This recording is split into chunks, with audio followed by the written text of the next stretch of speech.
Welcome to Real Estate in Real Time. I'm your host, Woody Zimmerman, here with Mark Skobowski of RE/MAX Lakes, and good morning. Good morning, how are you? Doing well, doing well. Hot summer. Oh my word. I run. Yeah. And I think people on the trails think I'm out there, terrorizing or punishing my dog who just loves to run. Yeah. But the beauty of the Warsaw-Winona Lake Trail system is there's a couple of creeks. So what they don't know is, when I rate my runs, it's how many poops the dog takes. Yes. How many pees the dog takes, and how many swims the dog takes. Yeah. So the dog has taken a lot more swimming, I think, than we're running nowadays. Right. So we stop and I let her jump in and get wet, and then we go on to our next thing. Yeah. Now your dog is having tons of fun. She is enjoying the bejesus out of it. Yeah, I can't get out of the house, especially if I put tennis shoes on. She thinks we're going for a run. Oh, of course. She's going. Oh, yeah. No, it's my dogs is like you hear walking, it's like boom. Yeah, up and going. Oh yeah, without a doubt, without a doubt. Had the chamber golf outing this week. Yeah. It was hot. Hot.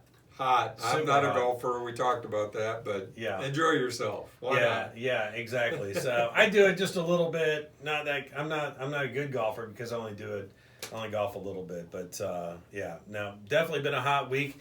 Market definitely still hot. Still warm, yeah. Still warm. Okay. We're starting to see, as we've talked about over and over, it's starting to slow down a little bit, but there's still pockets. There's still, the lake market is still crazy. Mm-hmm. There's zero inventory on the lakes.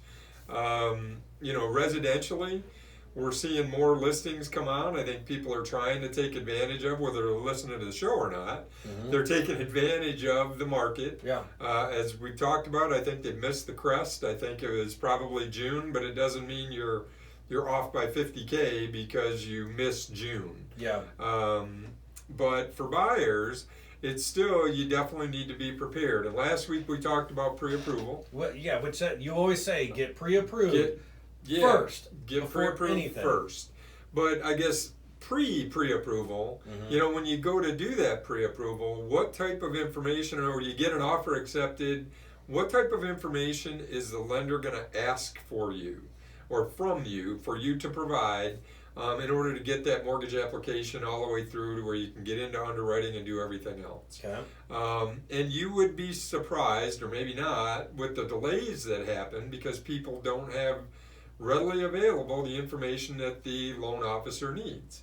So many times as agents, we're complaining that transactions are slow because, the bank's not doing their job. Well, sometimes it's the clients not providing the information to the banks. And I hear a bunch of bankers, out there going, we're not on the hook for it this time. Yeah. But, you as a buyer or borrower need to provide that information. When the lender asks for it, they're not asking for the information for their good health. No. They're asking for it because they need it. Mm-hmm. They need that information to get that file into underwriting so that we can move your loan forward. So, being ready is an important piece to that. There's things that I know they're going to ask for, and every lender's got a different checklist, and every borrower is different, every financial position is different. So these, tips are kind of in general, but they're all going to at least need this. Your W-2s. If you're an employee, right? If you receive a paycheck, hourly or salary, you're going to get a W-2. If you're an independent contractor, so if you're self-employed or however you receive your income, they're going to need you to prove how much income you've made. Okay. Whether that means financial statements for the self-employed, because that's a little bit more difficult. Sure. You need to provide them income statement, balance sheet, what's going on. But for the average person, an hourly employee or salary employee, they're going to want to see your W-2s. They're also going to want to see your tax returns. Yeah. Current tax returns. Prior year tax returns. Oh, yeah. Couple of years of tax returns. Yeah, you should keep those on file. You should keep those on file. But, you would be surprised. I had a transaction earlier this year. Yeah. That the borrower could not get financing because they had requested for copies of their tax returns. They had, of course, filed them themselves. sent it in, didn't keep paper copies, didn't have a record of whatever happened. Wow. Had sent away to the IRS asking for them for certified copies of their stuff, and months went by and still didn't get it in the time of this COVID thing, right? Yeah. Now, anytime I have to rely on the government for anything, I'd rather be self-sufficient and have it myself. Yeah. So, make sure that you keep a copy of whatever you've submitted, and it may not be 100% valid. The loan officer may still need more information, but keep a copy of the tax returns that you have filed. Yeah, I mean, to me, that's just kind of common sense. You would think. Because, I mean, I've got my very first one. I mean, you got a lot more than I the 1040 EZ that, when I was like 16 years old. Right. But I kept it because, I don't know, it was kind of fun. I saw them like, 6 months ago or whatever. Yeah. And I saw how much money I didn't make. Right, right. And it's like, well, I don't want to throw that away. It's kind of fun to go back and take a look every now and then. Well, it is, but you would be surprised that you'll need those things. Yeah. So if you don't have them and you're thinking about buying a house, get them now. Get the request in now so that you're not slowing the process down and you're not relying on the IRS down the road to get that for you. Yeah, don't do that. And after the break, we'll talk about some more items that you probably should have in your hands when you're thinking about getting financing. All right, you're listening to Real Estate in Real Time.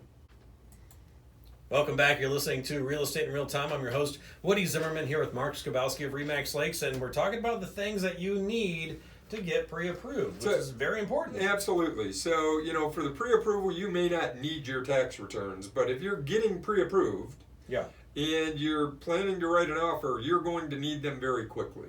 So that's the point. Be prepared. Have them, have 3 years worth of tax returns readily available to you. If you're sitting out there, you're listening, and you're thinking, well, I'm thinking about buying a house next year, make sure that you at least have asked for those tax returns if you don't have them. Right. The other thing they're going to want to see is bank accounts, your bank statements.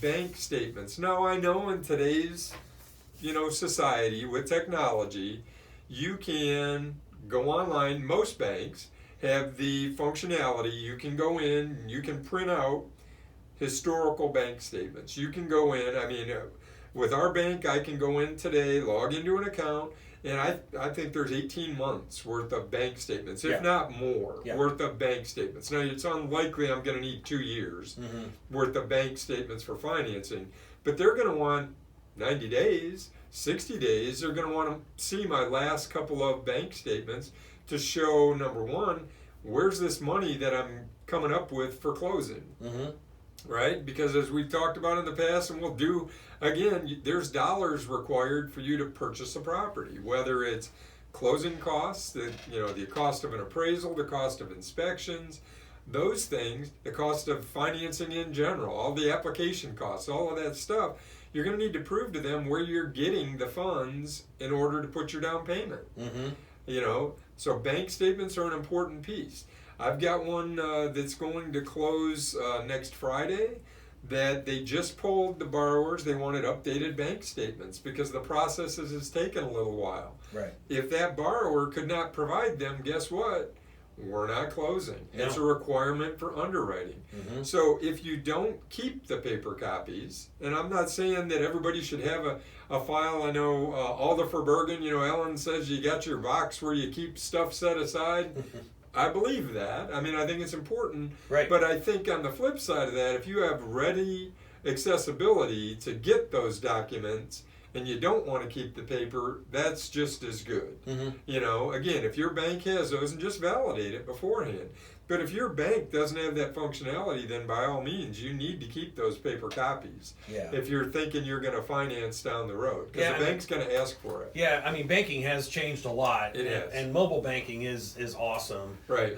For sure. But most of your bigger banks are going to have that capability these days. So that's good. That's good. Fantastic. And it makes it easier for us as consumers to do that. Right? So, tax returns, bank statements, you should yourself know, what are my bills? So basically, the budget word. Oh no. You should have an idea how much you're spending every month. How much Right. is coming in and how much is going out. You Mhm. should have an idea on that. Mhm. The mortgage, the loan officer might ask you that. Hey, how much do you make? Well, I make XYZ per hour, or my salary is XYZ. How much is your current house payment or your current rent? What other debts do you have? It's not a bad thing to have a list that shows what you pay every month. Mm-hmm. If nothing, whether you're going to get pre-approved or doing a mortgage or not, it's a good idea to sit down and look at that. Well, yeah. You know, especially if you're thinking about buying a house. Mm-hmm. Because when you buy a house, it brings with it unexpected expenses. I mean, oops, the furnace went out, Yeah. right? Oops, you know, I don't have water. What went wrong? Well, Yeah. the well broke. You know, those things. What am I paying every month? It's a good idea to have that stuff documented. And again, I'm not talking where you have to go through some huge financial plan. It comes as simple as, what do I bring in? What goes out the door? Mm-hmm. You know, if it's just you, it's pretty simple. You know, you have an idea. And I get it, we all have it in our head. But sometimes when you put it on paper, it really comes to light. Wow, I spend a lot on XYZ, convenience stores, right? Right. It's really easy for that, you know, $5. It always flabbergasts me Yeah. when I go into, you know, I'm in line at a Starbucks Mm-hmm. and somebody gets a cup of coffee Yeah. and it's $7 and something. Yeah. And they do it every day. Yeah. Multiple times a day even. Every day. Yeah. Every day. So, you know, if that's what you're doing and you're thinking about buying a house and you want to continue to get those $7 a day coffee, Mm-hmm. you know, or I hate to even call them coffee, those drinks, whatever Yeah. they are, $7, because I'm a black coffee drinker. That's Mhm. it. I'm Yeah. just drinking. I don't need anything in it, just coffee. Yep. Right? But if you're spending that, that's $35 a week. Right. Monday through Friday, if every day on the way to work you do that. Do that math. Oh, I know. 35 times 4. Right. You know, $140 a month on coffee. That's a lot. That's a lot of money. So Yeah. bottom line, have a good have those tax records available, have the bank statements readily accessible, have a list of what your expenditures are, so that when you sit down to talk with that loan officer, you can put the plan together and get that mortgage to the closing table on time. Yeah. Get your closing done on time. And this is not the fun part of buying a house. No, it's not. It's the legwork. Correct. It's the legwork that you have to do, but it is something that you do have to do to enjoy the fun. So it's not a crisis. It's not crash Yeah. and burn as you go, or you think you're getting it and it doesn't happen. Right. And these mortgage originators, they're so busy right now. They're busy. It's like if they don't have the stuff, you're going to move to the back. Right, So, right. all right. Hey, Mark, your contact information? Sure, our website's lakes-realtors.com. Phone number's 574-834-1233. Can always email me at markskabowski@remax.net. Check us out on YouTube, Real Estate in Real Yes. Time. They're out there. You'll see our mugs on TV. All right. You've been listening to Real Estate in Real Time. Have yourself a wonderful weekend.